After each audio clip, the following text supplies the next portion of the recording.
não tenho comido muito para não ficar sonolento.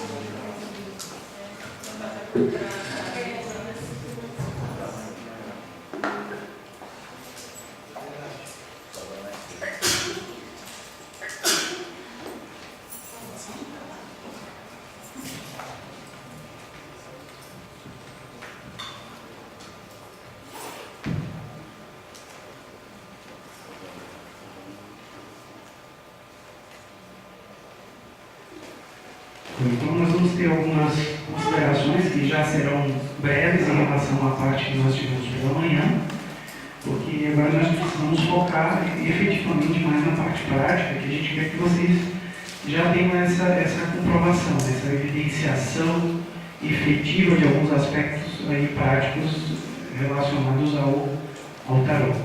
Quem está com o tarô levanta o braço para mim? Quase todos. Muito bom.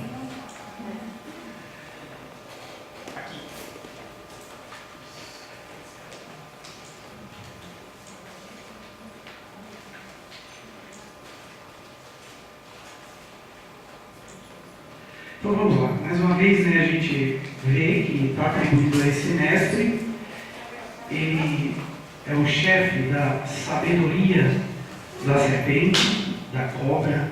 Isso indica que é um ser que se relaciona de maneira muito intensa com toda a sabedoria do eterno feminino. Ele conheceu de maneira muito profunda os mistérios relacionados a toda essa sapiência proveniente do mergulho que Vishnu Sofia faz na matéria. Essa sapiência que é extraída de todas as faltas, falhas e erros que nós temos cotidianamente. Então, esse ser ele rege os aspectos relacionados à sapiência desses valores e, ao mesmo tempo, o uso das energias e forças criadoras. É um ser realmente extraordinário. Sempre se recomenda ir se integrando com esse ser, conhecendo. Metatron é um arcanjo, é um ser de alta hierarquia. E é importante nós irmos nos aproximando desse ser. Assim como, a depender da crença de cada um, a pessoa se integra com uma oração, com algumas práticas relacionadas às petições e orações, se pode também estar fazendo essas orações, dialogar com esse ser, buscar se integrar com ele da melhor forma para que isso vá repercutindo na nossa prática e integração com o tarô. O tarô é um livro cujos hieróglifos foram escritos em pedra e nele se encerra toda a sabedoria divina e nos ilustra o caminho de encontro a Deus. Então isso está totalmente claro para vocês já, que o tarô é uma obra, é um livro, é um caminho, é uma referência, mas o interessante notar é que ele foi escrito em pedra. Isso fisicamente dá a entender que havia tábuas ou lugares em que foi gravado em pedra, foi esculpido, porém não é. Trata-se do trabalho litúrgico, trata-se da pedra filosofal. Esse livro é a pedra filosofal desse mestre. Isso é interessante porque cada um de nós, quando nós fizermos o nosso trabalho, alguma coisa tem que aparecer como resultado dessa obra. Por exemplo, Hermes Trismegistus aparece a tábua de esmeralda. Todos os ensinamentos relacionados ao discurso da iniciação, quando ele fala com o filho, e ele instrui o filho a fazer o trabalho. Então, isso é uma obra que aparece como resultado do trabalho desse mestre. Samael Monveor, esse mestre gnóstico contemporâneo, né, como sua obra máxima, magna, em representação ao trabalho que ele executa, ele entrega à humanidade o matrimônio perfeito. Então esse livro, ele não foi escrito apenas como um livro que passou por um processo editorial e foi impresso em gráficas. E se diz em esoterismo, é importante se enfatizar isso. Os mestres falam, foram livros escritos em carvões acesos. Escritos em carvões acesos. Foi um livro escrito com fogo. Ou seja, ele foi escrito na própria pedra filosofal, na pedra de cada um. Nós precisamos começar a esculpir a nossa. Necessitamos produzir a nossa própria obra. Precisamos fazer com que a nossa existência ela tenha sentido a partir da obra. Porque existe, quando a gente passa, fica um rastro. E esse rastro, nós poderíamos chamar isso de uma assinatura astral. É o resultado de tudo aquilo que nós fizemos ao longo da nossa existência. Que tipo de assinatura astral vai ficar quando nós sairmos daqui? Quando lembrarem da nossa existência, dessa pessoa humana que está aqui, que assinatura astral vai ficar? Quando lembrarem do nome dessa pessoa humana de agora, o que é que ficou? Como resultado final da equação, depois que se dividir e reduzir ao máximo tudo que tem que ser reduzido, o que é que vai ficar? É importante nós pensarmos nisso porque, principalmente os mais jovens, né, a gente tem a impressão de que a vida ela dura para sempre. Tem um dia que a gente acorda, abre o olho e se diz assim, caramba, vai acabar. Né? Isso acontece. Mas quando isso acontece, já talvez seja na segunda etapa da existência. E a pessoa percebe que ela tem que acelerar as coisas. Mas enquanto mais cedo a gente se der conta de que a vida ela já está acontecendo, não é um ensaio geral, não vai começar a segunda, não vai começar em janeiro, não vai começar em fevereiro, não vai começar depois do carnaval, como o pessoal falou, o ano só começa depois do carnaval, não é assim. Então já está se processando, a vida já está acontecendo, agora. Então é necessário que quando a gente faz essas reflexões, a gente está aqui tratando de uma obra que foi realizada. Pode parecer estranho, nossa, eu vim aqui aprender sobre o tarô e de repente nós estamos falando, o tarô é uma obra.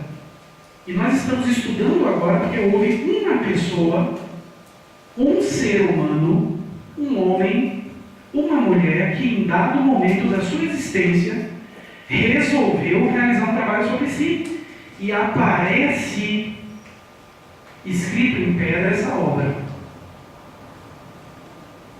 Mas não havia nada de diferente desse ser de cada um de nós. Apenas a determinação de fazer esse trabalho.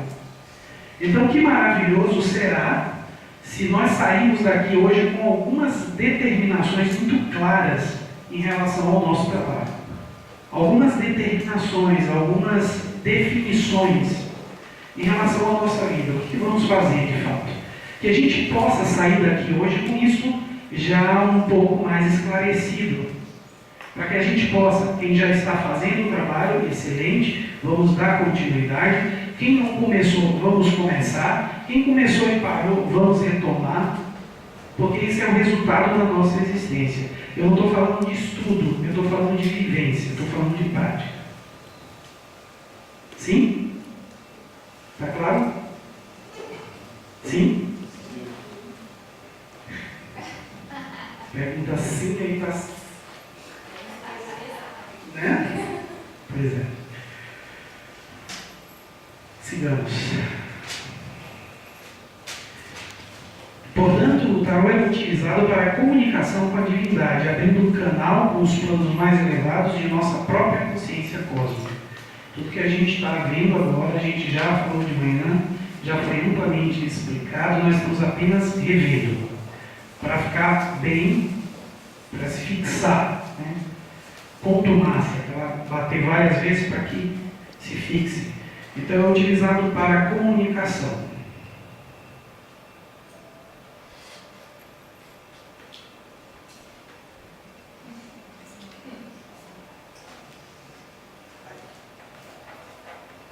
Bom, então o tarô ele é composto por 78 cartas.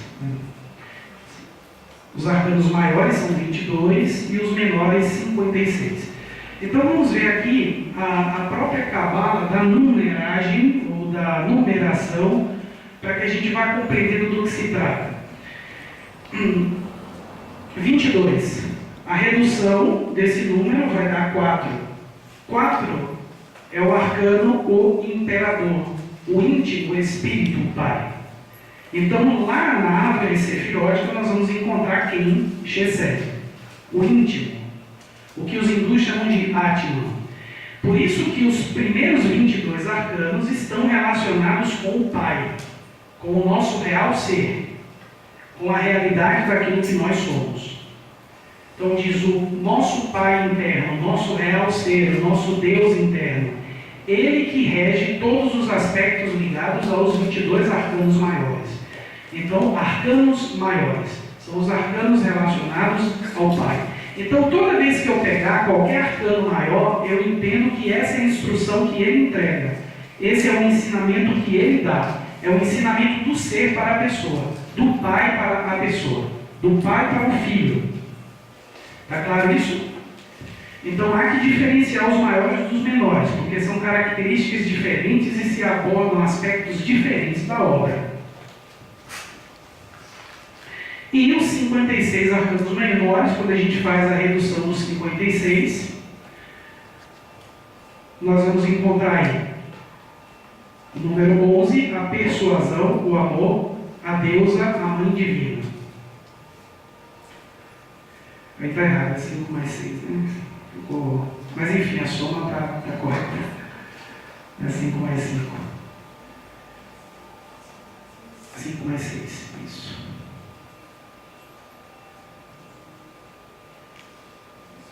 Os arcanos maiores, eles revelam a sabedoria do Pai. Dividem-se em duas partes. Do 1 ao 10, relacionam-se com os 10 sefirotes, ou os corpos do homem. Foi o que nós estudamos amplamente pela manhã. Então ele tem a ver com a árvore da vida e com os corpos existenciais de cada um de nós. E do 11 ao 22 relacionam-se com os 12 trabalhos de Hércules.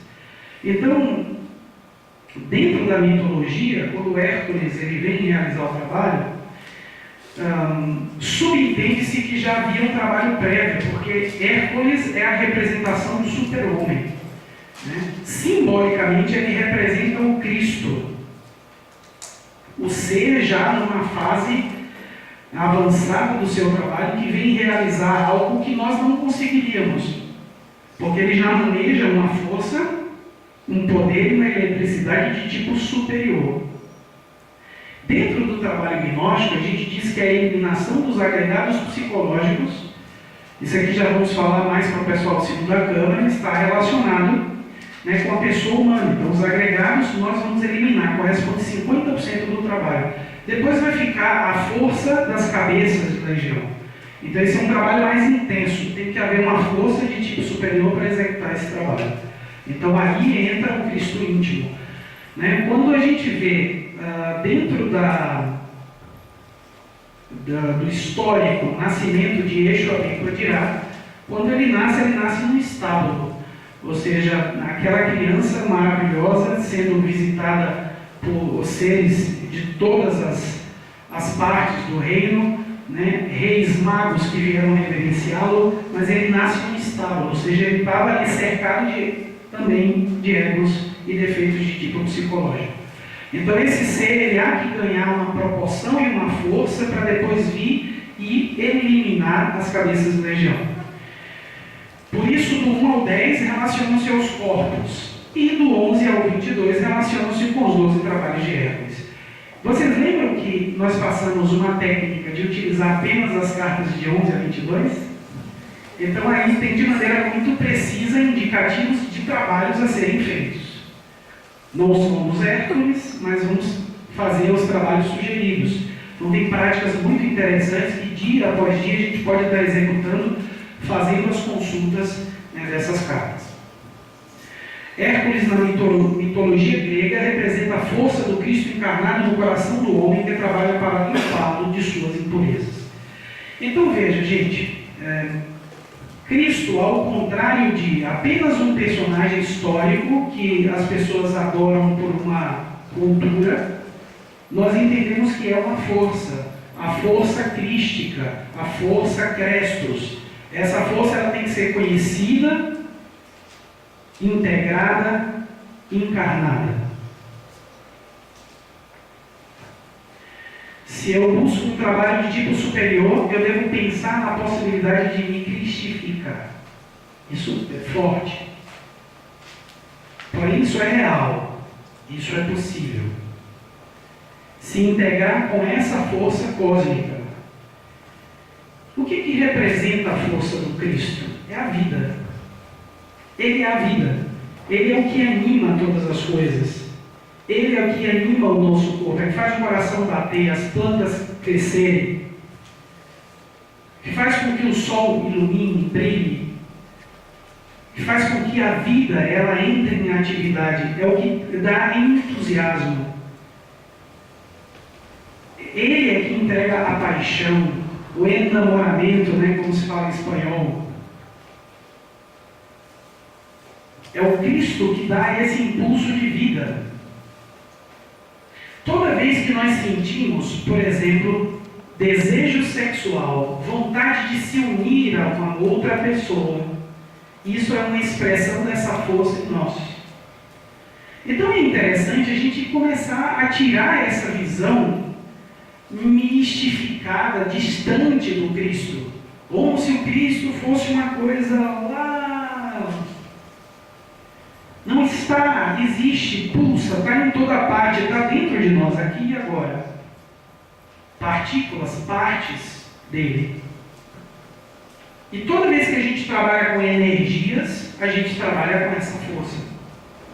Está claro? Sim?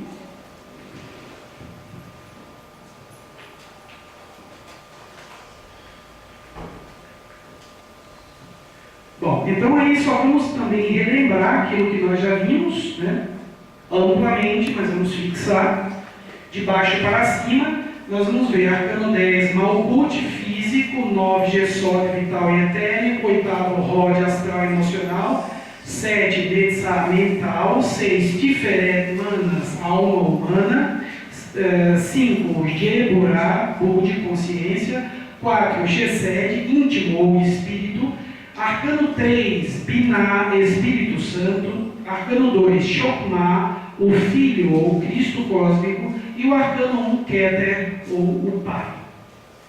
Então os 10 primeiros arcanos estão relacionados com os corpos e com tudo aquilo que a gente tem que cristalizar dentro dessa obra. Siga.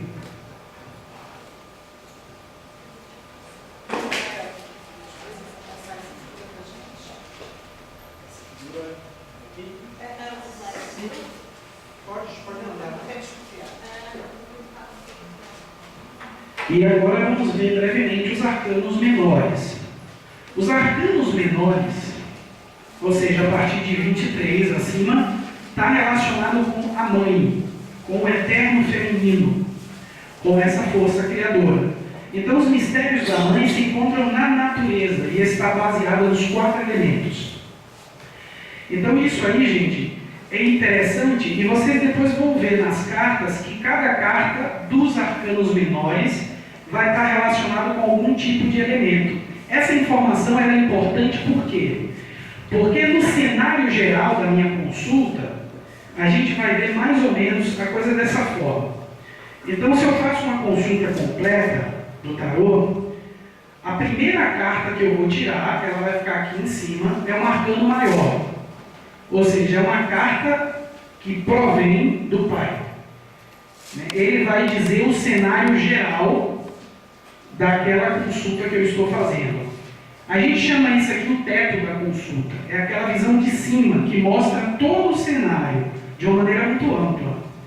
Depois nós vamos tirar mais 2 cartas Essas outras duas cartas são retiradas dos arcanos menores. Então aí estão relacionadas com a mãe, né? A segunda e a terceira carta estão relacionadas com a mãe.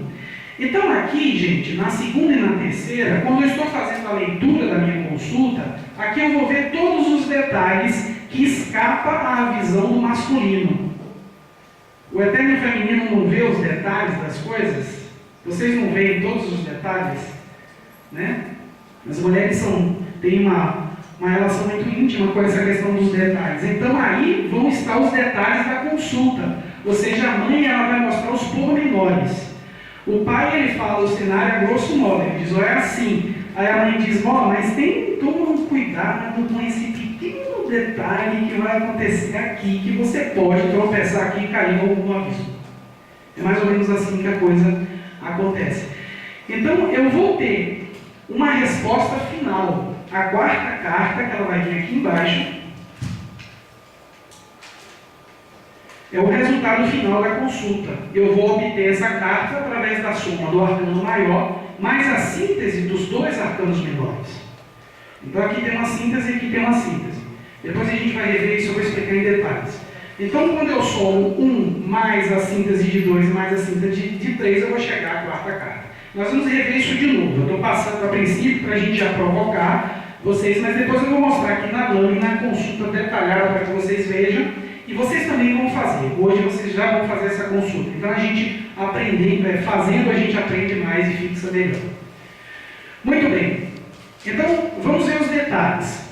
Os arcanos que são de 23 até 36 estão todos relacionados com o elemento terra. Então eles apresentam cenários relacionados à terra. Instabilidades financeiras, reação desse elemento. Depois a gente vai estar vendo um antagonismo e uma outra lâmina que vai aparecer isso claro. 37 a 50, todos os arcanos menores estão relacionados com água. Sexo oposto.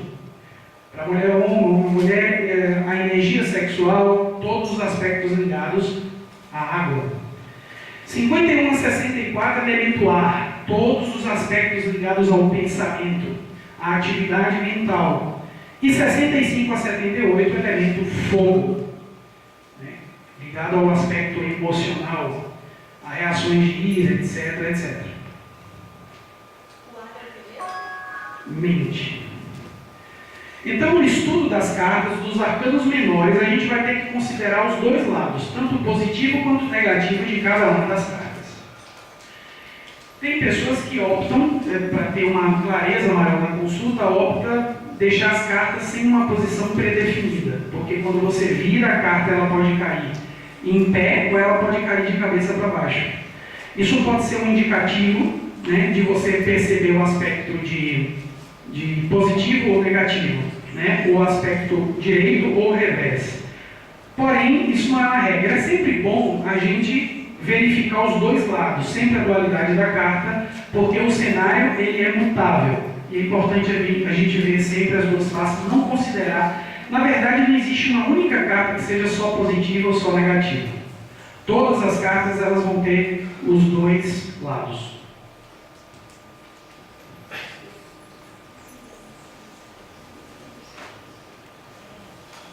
Então, quais são os antagonismos dos elementos?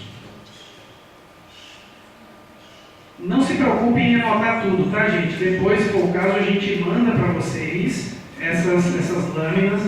Vou fazer melhor, eu vou fazer um infográfico com elas, né, a gente faz e eu repasso para o Rafael encaminha para todos vocês, né, para que vocês tenham esse material guardado. Eu acho que é importante, vocês vão ter aí, não precisa se preocupar em anotar tudo, até porque agora eu estou passando rápido, porque eu estou querendo realmente a gente ir para a parte prática.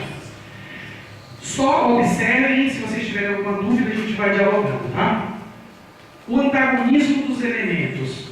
Por que os elementos eles têm antagonismo? Dentro de nós nos relacionamos com os 4 elementos da natureza, ou seja, dentro de nós tem fogo, terra, água e ar.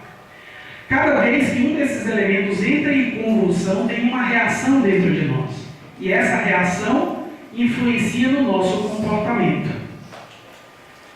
Nós podemos ver que as casas zodiacais elas também estão relacionadas com elementos.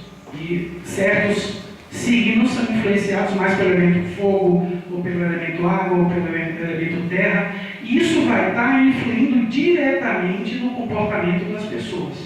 Há que se estudar isso com calma, porque é algo muito importante para o trabalho que nós estamos fazendo. Então a terra, ela tem relação com o materialismo, o apego, a avareza, busca de estabilidade, né? E o interesse em estar sempre parado, imóvel. Esse é o antagonismo do elemento terra, porque o aspecto positivo do elemento terra é a diligência, faz com que a pessoa se ponha em atividade, ela seja produtiva, ela seja ativa. Isso é importante na consulta, porque a carta ela indica que pode um antagonismo influenciar no resultado final da consulta. Entende? O elemento água, luxúria, paixão, sexualidade, sensualidade, saúde, viagens, adaptação. Se a água é calma, tem relação com o amor, se é turbulenta, é ódio, luxúria, paixões, etc. Tudo isso está relacionado aos símbolos, né? Aos símbolos que estão ligados com toda essa estrutura arquetípica. Isso me dá um indicativo. Se eu tenho, por exemplo, uma experiência onírica e eu vejo água, toda vez que eu vejo água está relacionado ao aspecto sexual. Biblicamente falando, toda vez que aparece na Bíblia o termo água, está relacionado à parte sexual. Então, se a água que eu vejo, na minha experiência onírica, é um mar muito forte, está bravio, amarro o cinto que a coisa vai ser forte, então vai vir de maneira muito intensa. Se a água ela é plácida e limpa, tranquila, isso dá um indicativo que esse aspecto está sob equilíbrio e controle. Elemento ar tem relação com a mente, os pensamentos, as dúvidas, divagação, luta mental, conversação interior e o batalhar de antíteses. A fase em que a pessoa ela está sob a influência desse elemento, ela não consegue decidir absolutamente nada porque está entre afirmação e negação. Faço ou não faço? E uma hora você pensa em fazer, outra hora você pensa em não fazer, e você está o tempo inteiro, e o elemento ar vem nos cumprimentar, que a gente está falando dele. Bem-vindo. Bem-vindo. Então, ver que essa dualidade, essa afirmação e negação, isso acaba sendo uma prisão, né? Você está sempre nesse batalhar de antítese. Para encontrar a verdade, eu tenho que sair disso. Eu tenho que ir além dessa afirmação e negação. E o elemento fogo tem relacionado com a ira, a agressividade, está relacionado com brigas, paixões, incertezas. Então aí, o cuidado que a gente tem que ter com as nossas emoções e com as reações que a gente tem diante de cada evento. Tranquilo? Isso são adendos, tá? Que a gente vai ajudar depois a gente compreender melhor a consulta. Então, quando eu vejo um arcano menor, eu tenho que considerar os elementos. Eu não posso ver só o que está escrito ali. Às vezes até a gente interpreta mal a consulta porque a gente desconsidera esses detalhes. Sim. Bom, alguém perguntava a respeito do passo a passo, né, para se fazer a consulta. É esse aí.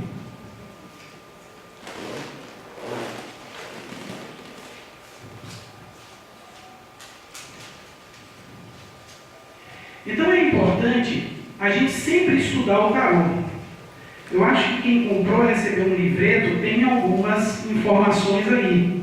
Mas existe uma obra, que é uma obra de referência, chamada Tarô e Cabala, do mestre Samael Aun Weor, que essa obra é importantíssima e todos nós devemos ter.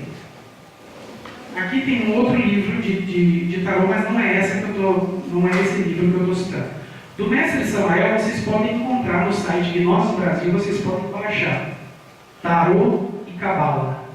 É uma obra de referência. Essa obra a gente tem que ter para estudar.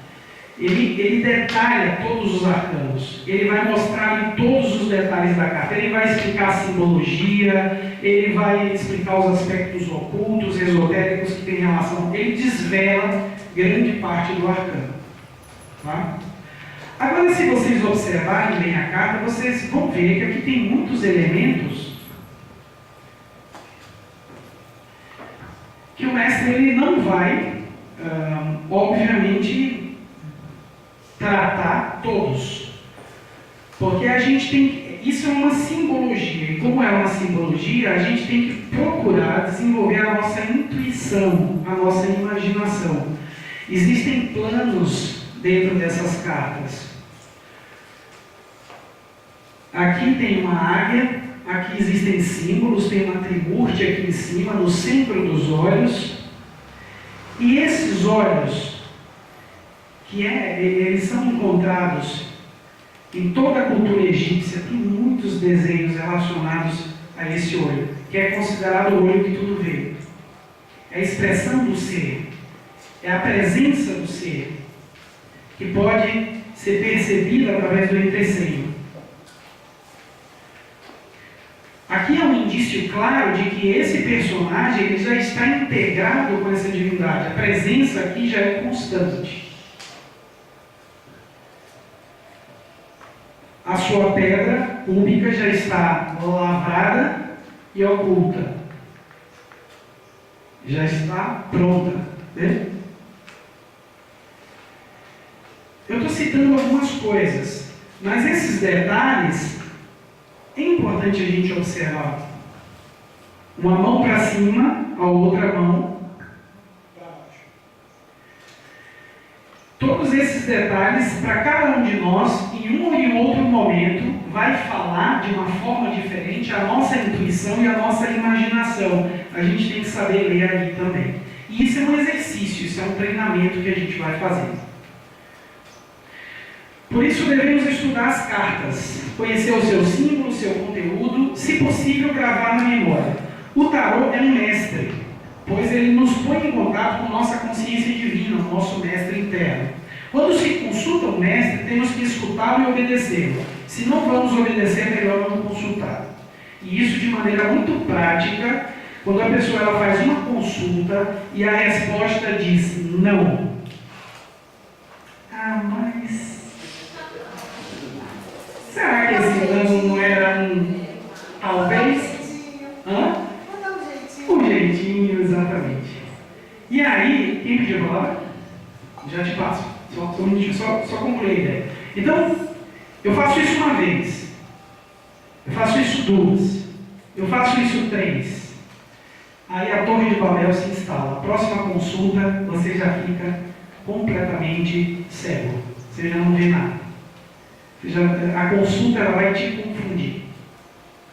Porque o mestre diz, vai brincar? Né? Que a gente fala, quantas perguntas você vai fazer, de que forma? Mas não vai levar a sério isso, que é o principal do que se trata. Se eu acredito que isso é um elemento eficaz, eu devo considerá-lo com maior respeito.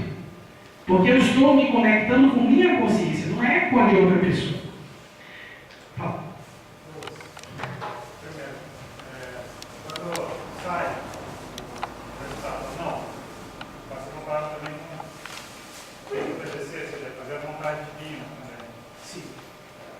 Quando você for apontando em cima, apontando embaixo, e a pedra pública já está lavrada, tem relação também com... está pronto para receber, por exemplo, encarnar aquela parte lá do corpo todo. Sim. Então, o simbolismo dessa carta é muito amplo. Porque quando ela aparecer não significa dizer que a nossa obra foi concluída, mas quando aparece é uma carta de síntese. Então toda vez que aparece a carta número 1, o mago, é a presença do ser, é a presença do Pai ali, de maneira muito ativa, dizendo, olha, eu estou aqui, eu estou acompanhando. Se ela está no topo, é o cenário dizendo, eu estou aqui, eu estou acompanhando. Não se preocupa, vai sair tudo bem, vai dar tudo certo. Isso é a representação, né, da divindade, de maneira assim muito presente, muito intensa, muito forte. Oi? Eu tenho que perguntar se é da vontade dele, não minha. Sim. Sim. Mas o Pai, não a minha vontade. Sim. Sim. Sim. Quando a gente fala de pergunta, já vamos esclarecer isso. Não é bom você perguntar assim, eu vou falar qualquer bobagem aqui, mas só para a gente entender o sentido da pergunta. Eu compro um sino ou o celular? O que eu devo adquirir? O sino ou o celular? Não é o tipo de pergunta que deveríamos fazer no tarô.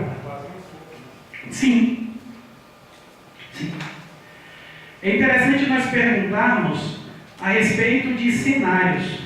São situações sérias. Então, por exemplo, se eu tomar essa decisão agora, qual o cenário que vai se apresentar para mim internamente se eu tomar essa decisão? Essa é a maneira correta de se fazer a pergunta.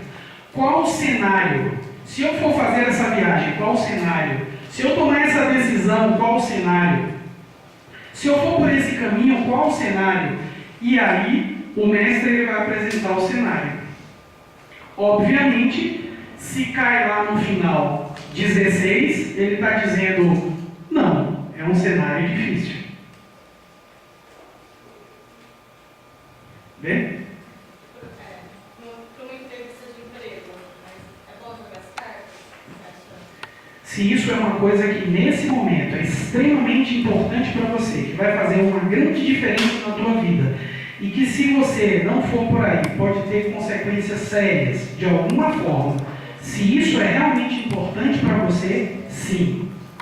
Se você está numa agenda de entrevistas, 7, 8, 10, você já fez 14 e você vai fazer mais 10 e você perguntar uma por uma, né?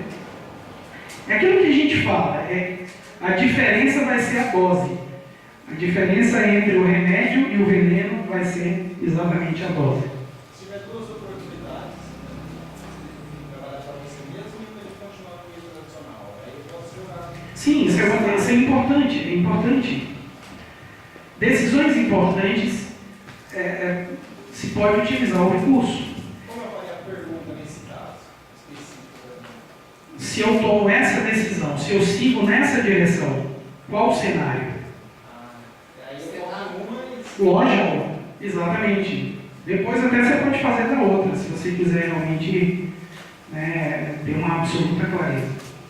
A palavra cenário é bom sempre usar. É bom usar panorama. Sim, o panorama, né? O panorama.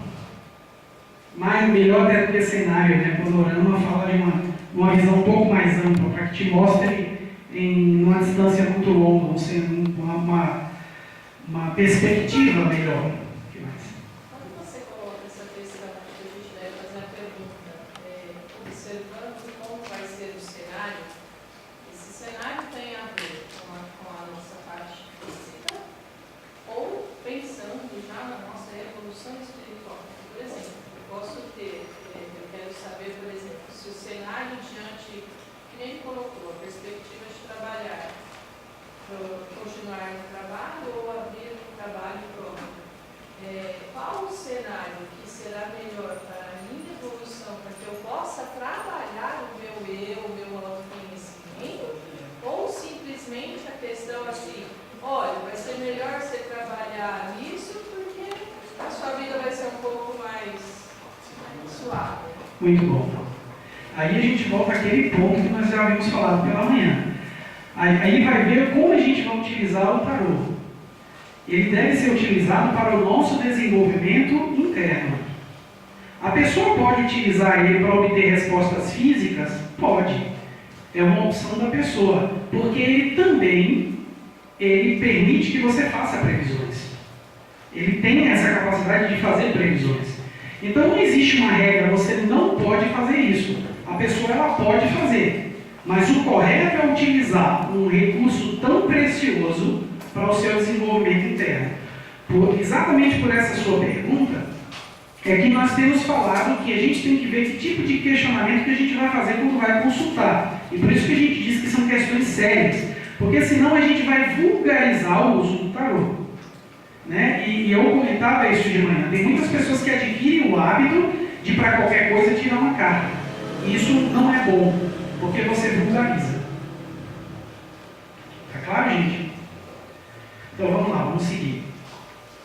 Deixa eu fazer uma pergunta. Sim. Mas para criar a prática tem que ser diário? Não, você pode fazer as consultas à medida que surgem as necessidades. Né? Se você quiser estudar diariamente, se você quiser utilizar ele para o teu desenvolvimento diário, você pode fazer aquela prática que nós falávamos, carta 11 ao 22, e todo dia você tem um indicativo de algo que você precisa trabalhar em você. E você vai utilizando isso como um guia, né, do trabalho que você vai realizando. Então aqui, ele pode ser utilizado como elemento de predição, isso é o aspecto mais conhecido, e ele pode ser utilizado como um mecanismo de autoconhecimento, que é o que a gente está propondo para vocês, e a gente está dizendo que esse é um uso de tipo superior do tarô. Né? A predição, ela faz parte, pode ser utilizada, mas não é o fundamental, não é o essencial, não é o principal uso, porque isso é uma obra, né? Uma obra de um grande ser.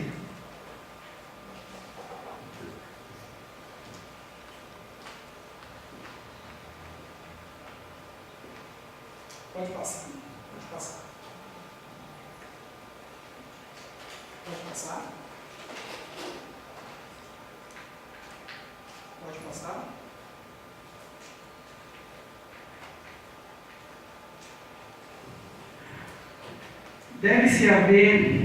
Deve haver uma predisposição à harmonia e concentração mística, oração e devoção à divindade para fazer esse trabalho. Então aí, por esse primeiro ponto, a gente já começa a entender que é algo que tem que ter muita mística e muito respeito. Né? Não é algo que você faz de qualquer forma. Você vai reservar um momento, um lugar especial na tua casa, onde você vai sentar, onde você vai preparar aquele lugar, deixa o lugar limpo, né? Se possível, você coloca na mesa onde você vai utilizar uma toalha branca, né? Se recomenda até que a pessoa acenda 3 velas. Essas 3 velas ela vai trazer o simbolismo e a representação das 3 forças primárias, afirmação, negação e conciliação. Ou seja, se eu coloco 3 luzes ali naquele lugar para ver a presença dessa trimurti, dessas 3 forças, né, superiores, ou Pai, Filho e Espírito Santo, ou dentro do desdobramento Atman, Buddhimanas. Então, a presença da divindade, né, as 3 luzes, traz para o ambiente essa presença. Tá? O pentagrama, ele é um símbolo, algumas pessoas já devem ter visto por aí. O símbolo é uma estrela de 5 pontas, com todo um simbolismo, tem espada, tem um caduceu, tem elementos ligados a algumas casas zodiacais, a representação do Sol, da Lua. Então, qual é a representação do pentagrama? O pentagrama, ele representa um homem nessa posição. É a posição do homem autorrealizado. Né? Simbolicamente, nós vemos o homem vitruviano, né, pintado por vários mestres, inclusive por Da Vinci, mostra um homem que se expõe total e completamente porque se autorrealizou. Então é um símbolo que ele, na posição correta, ele é um símbolo positivo. Se ele estiver invertido de cabeça para baixo, é um símbolo negativo. Então ele em pé, né, em pé nessa posição, né, as 3 pontas para cima e as 2 para baixo, ele é um símbolo positivo. E ele afasta uma série de influências negativas. Então lembra como quando a gente falava que quando você vai fazer, é importante você fazer uma oração, você pedir proteção à divindade, a Deus. Meu Pai, meu Deus, meu Senhor, te peço, me ajude, me proteja nesse momento, que eu esteja integrado, que essa consulta eu não vá sofrer influências egóicas, nem influências da minha mente. Então a pessoa ela tem que naquele momento estar integrada para que exista uma mística, uma pureza, né, uma integração, uma religiosidade nesse processo, né, enquanto mística. Então, esse é o cenário ideal. Você prepara o ambiente, né, a pessoa que gosta de perfumar o ambiente pode colocar ali uma essência, né, pode colocar um incenso, um perfume. Você se prepara para fazer aquilo. Né? É um encontro. Né? Vocês já foram a algum encontro com uma pessoa que vocês gostam fedorentos, despenteados, desarrumados? Ninguém vai, né? O encontro que você vai com uma pessoa que você gosta, você vai, você toma banho, você se prepara, você se perfuma, né? Não é assim?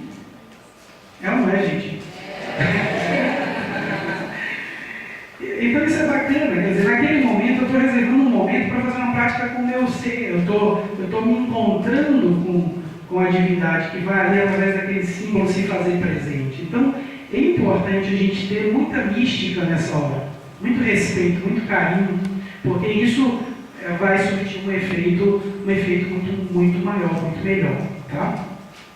Pode colocar uma flor também? Pode, se você quiser ali naquele momento fazer um pequeno altar, tanto melhor.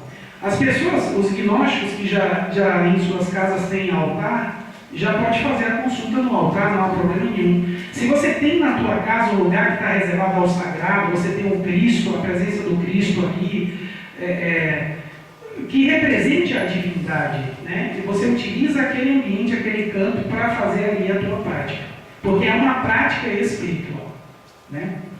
É uma coisa realmente que deve estar imbuído desse sentimento, né? Aí a pessoa vai fazer uma oração ao seu real ser, ao seu pai, vai embaralhar os arcanos maiores, ao mesmo tempo que você vai fazendo uma pergunta. Se você está sozinho, pode fazer a pergunta mentalmente. Se existem pessoas próximas e você quiser manter sigilo sobre o que você está consultando, você pode fazer mentalmente. Nem todas as pessoas têm essa concentração para fazer mentalmente. Então é melhor que se faça a pergunta enquanto você toca nas cartas. Isso vai fazendo com que você vá impregnando também ali de mística, de energia, né? O tarô, ele acaba se tornando um implemento muito particular, que acaba, não é muito bom você emprestar para uma outra pessoa, por exemplo. É um implemento muito teu, e você deve usar ele sempre para as suas práticas, né? Então você vai fazer aí aquela oração, vai fazendo a petição, e você retira a primeira carta, deixa ela virada, né? Em seguida você faz a oração à sua mãe divina, né? A Devi Kundalini Shakti, né? A face feminina de Deus, enquanto você embaralha os arcanos menores e vai também mentalmente ou verbalmente fazendo a mesma pergunta. E aí você tira a carta 1 e a carta 2. Então aí nós já temos as 3 cartas, né? A primeira carta que corresponde ao pai e as outras 2 cartas que correspondem à mãe. Quando você vira, aí sim você já vai ter o resultado final da tua consulta. Se o resultado ele é maior que 22, vai se somar. Depois a gente vai mostrar esse detalhe. Eu tenho uma consulta aqui para mostrar para vocês. Pode seguir, Rafa.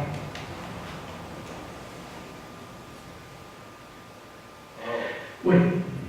As velas podem ser substituídas por incenso?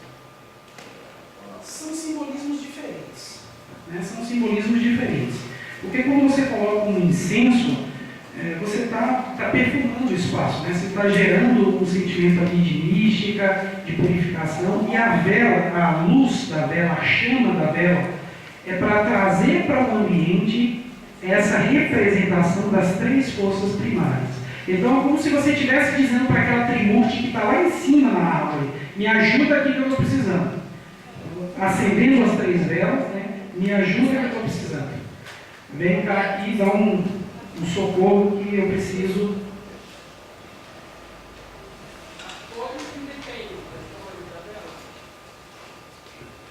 Melhor que seja branco, ou azul, amarelo, ou vermelho, né? Essas cores assim que são mais utilizadas. Mas é porque não é preciso, né, colocar muitos detalhes, é algo bem simples mesmo. Turma, urgência interior. Isso aqui vai dar o indicativo daquele aspecto mais importante da nossa vida que vamos ter que trabalhar ao longo da existência, onde a gente vai ter que pôr muita atenção. Isso é chamado de urgência interior. Essa urgência interior ela pode ser de coibir se há algo negativo ou de desenvolver se há algo positivo. Então, vamos ver como é que a gente vai chegar na nossa urgência interior. Está todo mundo com um caderninho aí, porque a próxima, a tônica, vai precisar da resposta da urgência. Então, o que vocês vão fazer? A pessoa aqui do exemplo é Vitor Manuel Chaves. Ele nasceu dia 17 de novembro de 1921. Então, vê aqui, nós vamos pegar dia, mês e ano de nascimento. Então, vocês vão colocar o de vocês. Dia, mês e ano de nascimento. Vocês vão pegar o dia e vão somar. Ele nasceu no dia 17. 1 mais 7, 8. Guardou. Aqui a gente fez a redução do dia. Vai pegar o meio. Mês, 11. 1 mais 1, 2. Reduzimos o mês. E ano, 1921. 1 mais 9 mais 2 mais 1. Né? 10, 12, 13. 13. Vai reduzir mais uma vez. 1 e 3, 4. Então, o que ficamos como síntese de dia, mês e ano? Ficamos com 8, 2 e 4. Então, a gente vai somar mais uma vez. 8 mais 2 mais 4. Aqui, vamos ficar com 14. Vamos fazer uma outra redução. 4 e 1. E vamos ficar com 5. Então, 5 é a urgência interior do senhor Vitor Manuel Chaves. O que é o arcano 5? O arcano 5 ele refere-se ao rigor, à lei, ao estudo, à ciência, à análise, à investigação. Então, essa urgência interior faz essa pessoa extremamente estudiosa, porém também raciocinativa. Então, é uma pessoa que tem facilidade para desenvolver trabalhos intelectuais de tipo acadêmico, porém a mente da pessoa é muito ativa, o que logo pode se transformar num transtorno. Então, a urgência do Vitor Manuel vai ser controlar a mente. Faça aí de vocês. A gente já vai ficar. Você vai guardando. E quando a gente passar nas cartas, você Raul, tem uma dúvida. E se for o número 11 no final? Então, eu não sei se mantém 11 ou reduz o 11, fica 11 ou reduz para 2? Você vai reduzir para 2. Agora o 11 é importante. Você guarda também o 11. Né? Oi? Sim, reduz. Vai sempre reduzir. Você vai chegar, a urgência você vai chegar ao menor número possível. Então sempre vai ser o menor número. Você vai reduzir. Fizeram? Todos fizeram?